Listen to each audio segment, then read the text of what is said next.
Hello guys, and welcome to another First Impressions discussion video, and today I will be talking about Kirby in the Forgotten Land, and so far, this game is amazing. I'd have to say that already, it's my favorite Kirby game, and it's definitely one of my favorite 3D platformers, if not favorite games of all time already, and I'm just a few hours in, almost about to finish the third world, and it's really good. Like, just the movement, the worlds, everything about it, the combat, it just feels really good, and it feels like they translated the Kirby formula really well into 3D and expanded it, because it doesn't just feel like Kirby in 3D, it kind of feels like they did more to it. Like, it almost feels like it just transcends Kirby in every way. It just feels really good, and it feels like a big step up from every other game. And I still really enjoy the other Kirby games like Kirby Superstar, Kirby Planet Robobot. Those were really good, but I feel like this game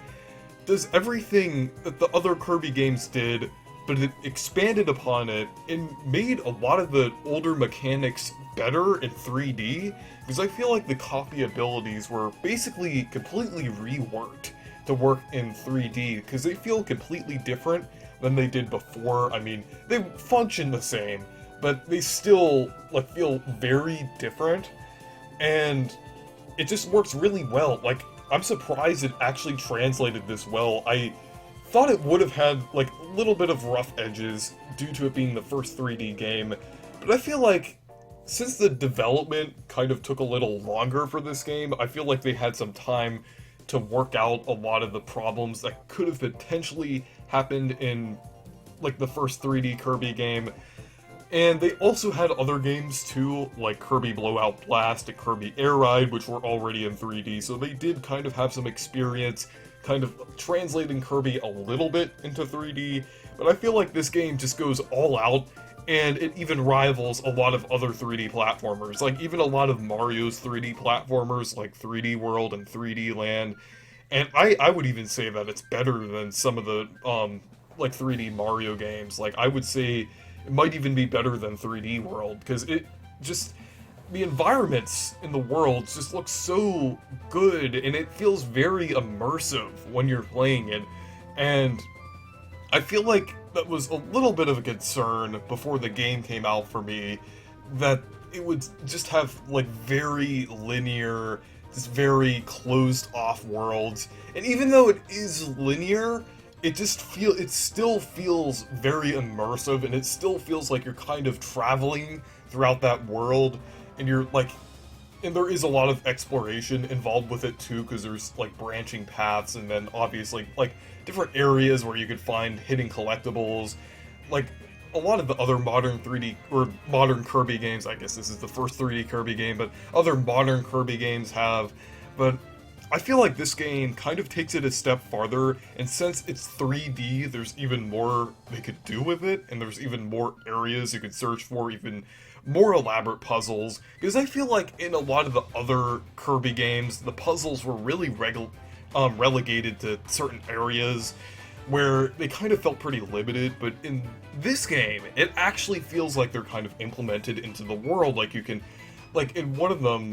the worlds, you could basically use the fire ability to light up a lantern, and then it opens up an area, while in an older Kirby game, you would just like hit a switch and then do like a simple puzzle. I feel like a lot of the puzzles in this game are more integrated into the world itself, and the progression also feels really good too, because like in this game you're actually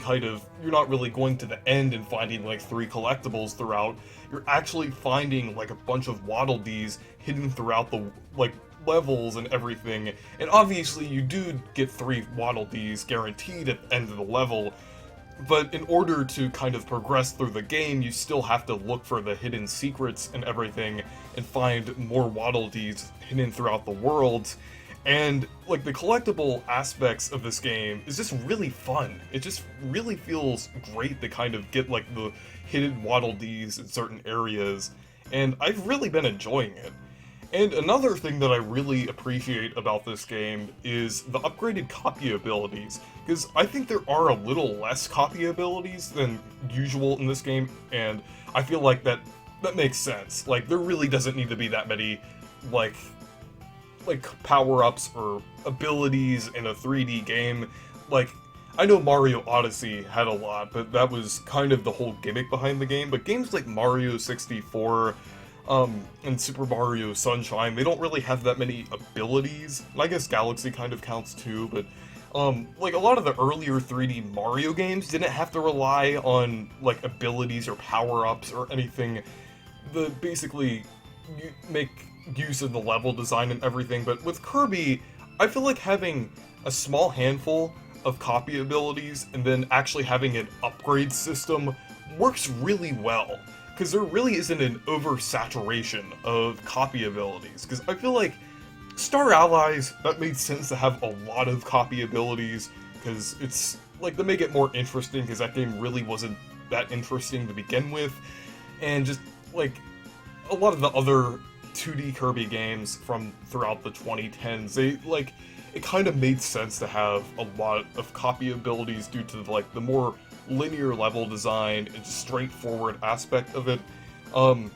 But with this game, Kirby and the Forgotten Land, making use of a small handful of copy abilities that it could actually be upgraded feels really nice, and I really like the upgrades too, because they actually really seem like they're,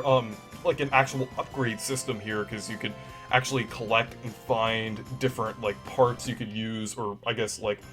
scrolls you could use to kind of make a recipe, and then you can kind of make these new upgrades and everything, and it's a really cool system. I really like it, and I really like the progression of it in general, and you could also get these Treasure Road and, like, get these stars from Treasure Road, and you can use those towards the evolved copy abilities, and it's a really good system in general. I really like it, and I feel like it's a very unique way of going. Like, I mean, obviously, this game does take some inspiration from the 3D Mario games and other 3D platformers, but I feel like it's kind of creating its own identity. It does have a lot of identity, which is good, because not all 3D platformers have, like, their own identity. A lot of them can kind of just go off of what Mario 64, Crash Bandicoot, or Banjo-Kazooie did, and I'm so glad that Kirby and the Forgotten Land is doing something different and creating its own identity, and I'm not surprised that it's doing something completely different, because it's made by HAL Laboratories and Nintendo, and they could definitely do something that's completely original and feels fresh. So that's just, in general, why I'm enjoying Kirby and the Forgotten Land so much. It feels really good as a 3D platformer. They translated, like, the Kirby mechanics really well into 3D. The progression system is really good, and it has a really good identity, too. It feels original. So anyways, thank you guys for watching this video. Make sure to leave a like and subscribe for more, and make sure to check out my Twitter and Discord server if you want to. Goodbye.